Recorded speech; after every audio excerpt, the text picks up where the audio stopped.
Hello नमस्कार। BSc first year के लिए ऑप्टिक्स के अंदर अपन आगे बढ़ते हैं और अपन ने अब तक ये कर लिया, हाइगेन्स वाला कर लिया था। उससे पहले अपन ने ये बात कर लिया था कि कोहेरेंट सोर्स कौन से होते हैं या कोहेरेंट सोर्स किस प्रकार से प्राप्त करते हैं। कोहेरेंट यानी कला संबद्ध स्रोत प्राप्त करने के लिए अपने पास दो विधियाँ थी, एक तरंगाग्र का विभाजन, एक आयाम का विभाजन। ठीक बात है ना। तो तरंगाग्र वाले को आगे बढ़ाने के लिए अपन यहाँ पर करेंगे एक यंग का द्विस्लिट प्रयोग, यंग्स डबल स्लिट एक्सपेरिमेंट, ये करेंगे। उससे पहले मैं थोड़ा सा व्यतिकरण यानी इंटरफ्रेंस और प्रिंसिपल ऑफ सुपरपोजिशन वो बता देता हूँ। तो देखो हेडिंग डाली अपन ने व्यतिकरण या फिर इंटरफ्रेंस है।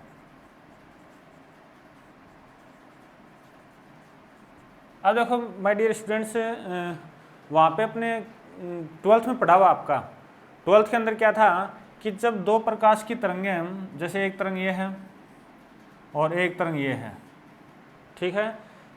पहले बोल रहा हूँ सुपरपोजिशन क्या है, ये किसी एक बिंदु पर मिलती हैं। जैसे इसका तो कोई भी पॉइंट है वहाँ पर डिस्प्लेसमेंट E1 है, विक्षोभ क्या है E1 है, इसका क्या मान लिया E2 है, और कोई तीसरी तरंग होती माना उसकी क्या है E3 है। तो परिणामी विक्षेप है वो इनके सदिश योग के बराबर होगा, वेक्टर सम के इक्वल होगा। तो E वेक्टर यानी ये तीनों जब वेव आपस में मिल जाएं, किसी एक बिंदु पर मिल जाएं, तो परिणामी विस्थापन, परिणामी डिस्प्लेसमेंट या रिजल्टेंट डिस्प्लेसमेंट या विक्षोभ है वो मैंने क्या बता रहा हूँ, तीनों जो वेव हैं उनके वेक्टर सम के इक्वल होता है। तो ये E वेक्टर इक्वल टू यह आ जाएगा E1 vector plus E2 vector plus E3 vector, ये अपना चलता जाएगा। ये मैंने क्या बताया है, सुपरपोजिशन वाली बात बताई है या फिर अध्यारोपण का सिद्धांत बताया है। ठीक है, तो आपने डेफिनेशन क्या याद की, जब कोई भी तरंग है किसी पॉइंट पर मिलती है, सुपरपोज होती है, तो जो रिजल्टेंट जो वेव प्राप्त होती है उसका जो विस्थापन है, उसका विक्षोभ है, उसका डिस्प्लेसमेंट कितना होता है, उनके सदिश योग के बराबर होता है, वेक्टर सम के बराबर होता है। ठीक बात है। इसके बाद में देखो अपना ये डेफिनेशन आती है व्यतिकरण की, इंटरफ्रेंस की डेफिनेशन आती है। इंटरफ्रेंस के अंदर एक तो दो बातें ध्यान रखो आप, समान आवर्ती की तरंगें होंगी, समान आवर्ती यानी फ्रीक्वेंसी की तरंग होंगी, वो एक ही दिशा में, जैसे एक तरंग ये इधर जा रही है और दूसरी तरंग ये इधर जा रही है, दोनों एक ही दिशा में चलते हुए किसी बिंदु पर जब ये अध्यारोपित होती हैं, अध्यारोपित यानी सुपरपोज करते हैं, तो एक रिजल्टेंट तरंग प्राप्त होगी। ठीक है, उस रिजल्टेंट तरंग के अंदर जो वेव है उसके अंदर कहीं पर तीव्रता ज़्यादा, जैसे यहाँ पर जैसे सपोज करो ज़्यादा है, यहाँ पर क्या है कम है। ठीक बात है, इसी घटना को व्यतिकरण कहते हैं। अब देखो इसको किस प्रकार से आप लिखोगे, जब समान आवर्ती की तरंगें एक ही दिशा में संचरित होते हुए, समान आवर्ती की तरंगें एक ही दिशा में संचरित होते हुए जब किसी एक बिंदु पर मिलती हैं, तो मिलने के बाद किन्हीं बिंदुओं पर प्रकाश की तीव्रता ज़्यादा और किन्हीं बिंदुओं पर प्रकाश की तीव्रता कम प्राप्त होती है। प्रकाश की इसी घटना को प्रकाश का व्यतिकरण कहते हैं। बात याद होगी सबके।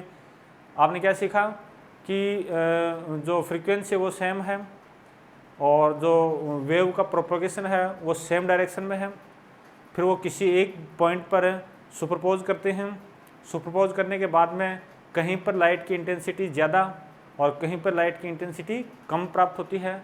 यही जो इंसिडेंट है, घटना है, इसी घटना को इंटरफ्रेंस ऑफ लाइट कहते हैं। मेरे हिसाब से आपके याद हो गई।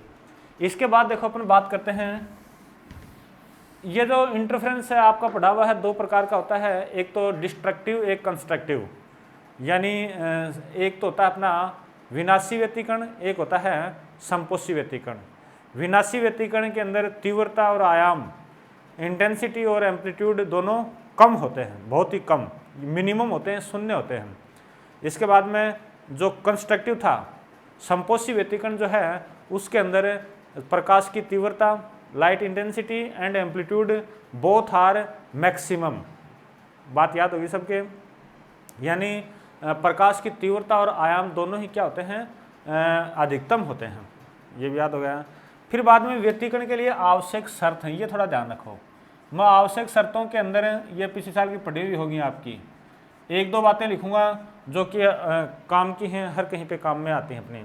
नंबर फर्स्ट और सबसे इम्पोर्टेंट है, जो प्रकाश स्रोत है वो कला संबद्ध होना चाहिए। कैसा होना चाहिए, कला संबद्ध होने चाहिए। जैसे दो प्रकाश स्रोत हैं तो वे कला संबद्ध होने चाहिए, कोहेरेंट होने चाहिए, बात याद होगी सबके। इसके बाद में दूसरी जो बात है वो है आवृत्ति समान होनी चाहिए, फ्रीक्वेंसी इक्वल होनी चाहिए, बात ये भी याद होगी। ये दो बातें तो याद रखनी बहुत ही अनिवार्य हैं, और डेफिनेशन में भी अगर ये दो बातें अगर बोलते हो तो डेफिनेशन सही बोली जाएगी आपकी। मैंने क्या बताया, आपके जैसे दो सोर्स हैं, एक तो ये S1 है और एक ये S2 है, ये दोनों कैसे होने चाहिए, कोहेरेंट होने चाहिए, कोहेरेंट होने चाहिए, मेरे हिसाब से याद हो गए सबके। फिर बाद में मैंने क्या बताया, फ्रीक्वेंसी दोनों की क्या होनी चाहिए, सेम होनी चाहिए, ये भी याद हो गया। तीसरी अगर बात याद रखो तो आप ये याद रख सकते हो, जो आयाम है यानी एम्पलीट्यूड है, या तो बराबर हो या तो बराबर होना चाहिए दोनों का, या फिर लगभग बराबर होना चाहिए, लगभग समान होना चाहिए, यानी ज़्यादा अंतर नहीं होना चाहिए। अगर ज़्यादा अंतर होगा तो देखो विनाशी व्यतिकरण के समय जो तीव्रता कम है वो इतनी ज़्यादा कम प्राप्त नहीं होगी, संपोषी के अंदर जो ज़्यादा होनी चाहिए वो तीव्रता वो ज़्यादा प्राप्त नहीं होगी, यानी दोनों आपस में मिल जाएंगे, कम तीव्रता और ज़्यादा तीव्रता आपस में मिल जाएंगी, अपन पहचान नहीं कर पाएंगे, ठीक है। इसके बाद में नंबर 4, अगर पोलराइजेशन हो रहा है, ध्रुवण हो रहा है, तो ध्रुवण भी क्या होना चाहिए, इनका समान होना चाहिए। तो ये 4 पॉइंट याद कर लो, चारों ही अपने लिए बहुत है, इतने ही, ठीक है। मेरे हिसाब से ये बात समझ आ गई। अब देखो आगे बढ़ते हैं। आपने यहाँ पर सीखा कि व्यतिकरण यानी इंटरफेरेंस के लिए जो कंपल्सरी कंडीशन है उनमें एक पहली कंडीशन क्या बताया कि लाइट सोर्स है वो कोहेरेंट होना चाहिए। सेकंड कंडीशन क्या बताया कि लाइट सोर्स है उसकी जो फ्रीक्वेंसी है वो जैसे दो लाइट सोर्स है दोनों की फ्रीक्वेंसी इक्वल होनी चाहिए। तीसरा मैंने क्या बताया कि अगर पोलराइजेशन हो रहा है तो पोलराइजेशन सेम होना चाहिए दोनों का, ठीक बात है। तीसरा मैंने क्या बताया, चौथा कि दोनों जो सोर्स हैं उनका एम्पलीट्यूड सेम होना चाहिए, एम्पलीट्यूड सेम होना चाहिए। अब देखो मुख्य मुद्दे पे आते हैं अपना। मैंने क्या बताया था, यंग का द्विस्लिट प्रयोग, द्विस्लिट प्रयोग ये बात बोले थे, या फिर ये बोलो Young's double slit experiment,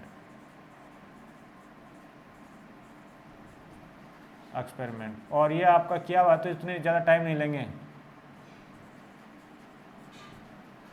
Young's double slit experiment, तो इसके अंदर जैसे आपको लग रहा है यंग साइंटिस्ट अपना डबल स्लिट यानी दो स्लिट है, और उसके द्वारा किस प्रकार से इंटरफ्रेंस होता है उसके अपन देखते हैं। सबसे पहले एक सोर्स जो है, सोर्स जो है वो ले लिया, एस ले लिया, और एस एक ऐसा सोर्स है जो कि मोनोक्रोमेटिक है। कैसा है, मोनोक्रोमेटिक है, और मोनोक्रोमेटिक को हिंदी में बोलते हैं एकवर्णी है। एकवर्णी की पिछले वीडियो में मैंने बात की थी, एकवर्णी का अर्थ होता है कि आवर्ती समान है, आवर्ती नियत है। वहाँ पे ये भी बात की थी कोई भी सोर्स होता है उसकी आवर्ती नियत नहीं होती है, लेकिन अपन आदर्श स्थितियों में मान लेते हैं कि आवर्ती क्या है उसकी, समान है, समान की कांस्टेंट आवर्ती, फ्रीक्वेंसी कांस्टेंट है। बात याद होगी सबके। फिर बाद में अपन क्या करेंगे, इसी सोर्स को दो भागों में बांटेंगे, याद करो थोड़ा सा समझो। इसी सोर्स, इसकी विशेषता मैंने बता दी, इसी सोर्स को दो भागों में बांट देंगे, दो भाग। एक भाग आपका होगा स्लिट S1 और दूसरा होगा स्लिट S2, इस प्रकार से बांट देंगे। तो मेरे हिसाब से शुरुआत में आपने कर ली कि एक स्रोत S लोगे आप जो कि क्या है, एकवर्णी है। एकवर्णी के बाद में एक आगे ऊपर दूसरा पर्दा रख देंगे, उस दूसरे पर्दे पर दो स्लिट बना देंगे S1 और S2। फिर बाद में अपन को ये पता हाइगेंस का जो वेवलेट का जो थ्योरी है उसके अकॉर्डिंग जो लाइट है वो कोई भी तरंग है वो तरंगाग्र के रूप में, लाइट है वो तरंगाग्र के रूप में चलती है, वेव फ्रंट के रूप में चलती है, और उस वेव फ्रंट की जो वेलोसिटी है वो लाइट की इक्वल होती है। सब अपने पिछले वीडियो में अपने किया था। तरंगों को चलने के लिए माध्यम की आवश्यकता होती है। तो हाइगेन ने माध्यम कौन सा लिया था? माध्यम लिया था ईथर माध्यम लिया था। ईथर माध्यम की विशेषता क्या बताई थी कि उसकी डेंसिटी तो नियर इक्वल टू 0 और इलास्टिसिटी बहुत ज़्यादा होती है। तो इसका देखो एक्सपेरिमेंट क्या है, वो थोड़ा डायग्राम बना रहा हूँ।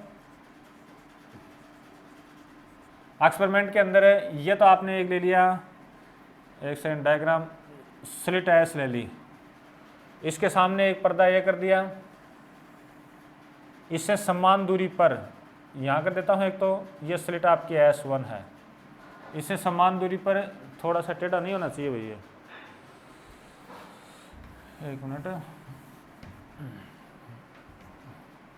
इसके जस्ट पास में कर देता हूँ।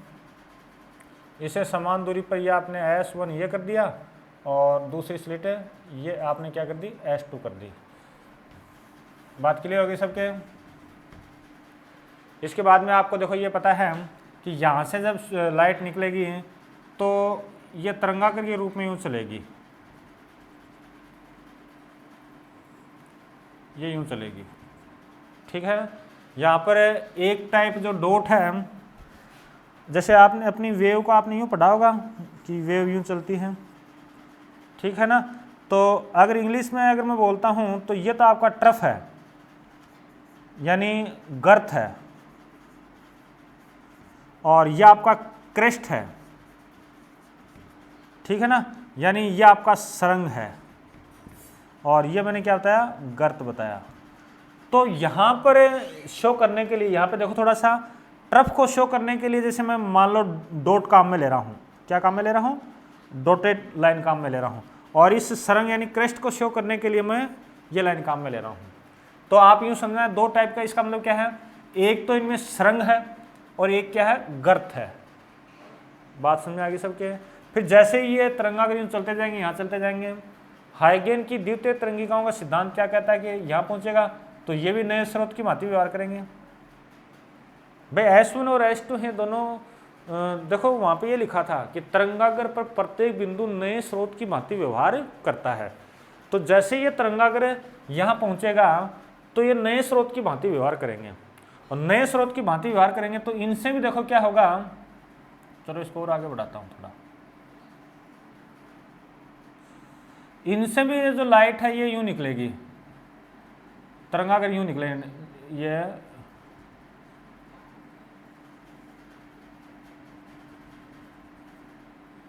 थोड़ा यूँ कर देता हूँ,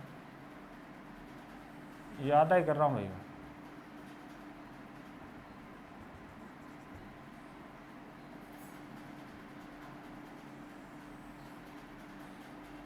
चलो कर दिया। बात क्लियर होगी? सेव ऐसे कर दो यहाँ पर,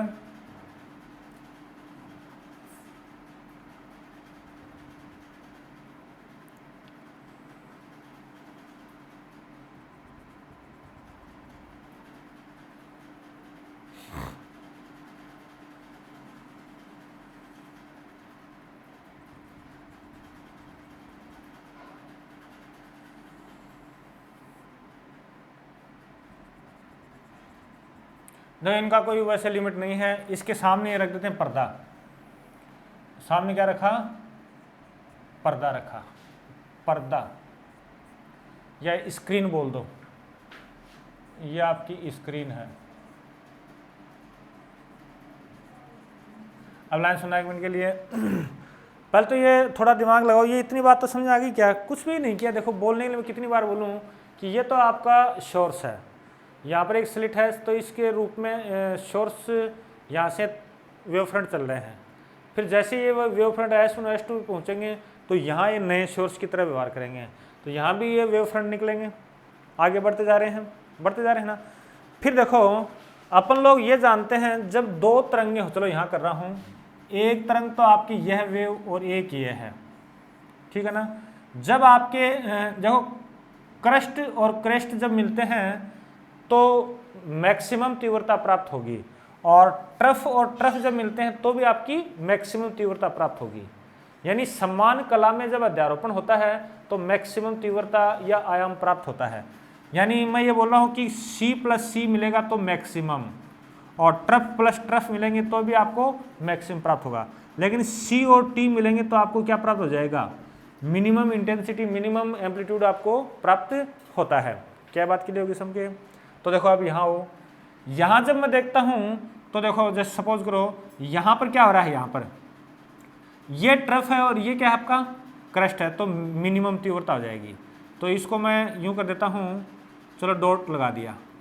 सेम इसके आगे यहाँ अगर मैं चलता हूँ तो ये भी वही बात है, ये भी डॉट आ जाएगा, इसके सामने ये भी डॉट आ जाएगा। लेकिन देखो यहाँ हो, यहाँ जब चलता हूँ तो ये ट्रफ और ट्रफ है तो अधिकतम तीव्रता वाला पॉइंट है, इसके सामने जब यहाँ चलते हैं तो ये अधिकतम तीव्रता वाला पॉइंट है, ठीक है ना। ऐसे ही यहाँ चलते हैं ये अधिकतम तीव्रता, ये अधिकतम तीव्रता, इसके सामने जब यहाँ चलते हैं तो ये मिनिमम तीव्रता। तो देखो यूँ होता है कार्यक्रम, देखो ये भी मिनिमम तीव्रता।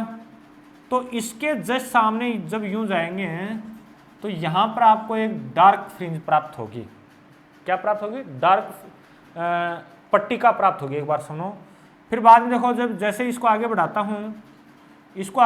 हूँ, तो यहाँ पर आपको एक ब्राइट पट्टिका प्राप्त होती है, ठीक है ना। इसके बाद में इसके नीचे ऊपर चलते हैं, ये क्या प्राप्त हुआ आपको, ये भी ब्राइट है। इसके संग जब इसको मैं आगे बढ़ाता हूँ तो यहाँ भी आपको ब्राइट पट्टिका प्राप्त होती है, ठीक है ना। ऐसे चलता रहता है। ये डार्क, इस साइड में डार्क आ जाएगा। एकांतर क्रम में ब्राइट और डार्क पट्टिकाएँ आपको प्राप्त होती हैं, या फिर दीप्त और अदीप्त पट्टिकाएँ आपको प्राप्त होती हैं। इसी पैटर्न को अपन बोलते हैं फ्रिंजें बोलते हैं, फ्रिंज बोलते हैं। बात क्लियर होगी सबके, ठीक है ना। इन फ्रिंजों की जो मोटाई है सबकी एक समान होती है, प्लस इनकी मोटाई जो है वो लैम्डा पर डिपेंड करता है, यानी इसके लैम्डा पर डिपेंड करता है, ठीक है ना। किस प्रकार डिपेंड करता है अपन नेक्स्ट किसी वीडियो में अपन बात करेंगे, ठीक है ना। फ्रिंजों की चौड़ाई ज्ञात करने के लिए एक बार मेरे को ये बता दीजिए, ये बात समझाई नहीं, ये समझ, ये डायग्राम के अंदर आप देखोगे 12th में पढ़ा हुआ आपका, इसलिए ज़्यादा डिटेल नहीं कर रहा हूँ मैं, कि समान जब प्राप्त मिलते हैं, यानी ट्रफ से जब ट्रफ मिलता है या क्रेस्ट से जब क्रेस्ट मिलता है तो आपका जो एम्पलीट्यूड है या तीव्रता है वो मैक्सिमम प्राप्त होगी। तो मैक्सिमम जहाँ पर तीव्रता होती है उसको बोल दिया ब्राइट पट्टिका बोल दिए, ठीक बात है ना, या चमकीली फ्रिंज बोल दिए, है ना। तो इसके बाद में ये अपना चलता रहता है। ये जो पैटर्न है इस पैटर्न को क्या बोलते हैं, फ्रिंजें बोलते हैं। बात क्लियर होगी सबके। तो इस प्रकार से जो यंग ने है ना व्यतिकरण को एक एक्सपेरिमेंट के रूप में शो किया था, और अपन नेक्स्ट किसी वीडियो के अंदर ये फ्रिंजों की चौड़ाई फाइंड आउट करेंगे, ठीक है। थैंक यू, धन्यवाद।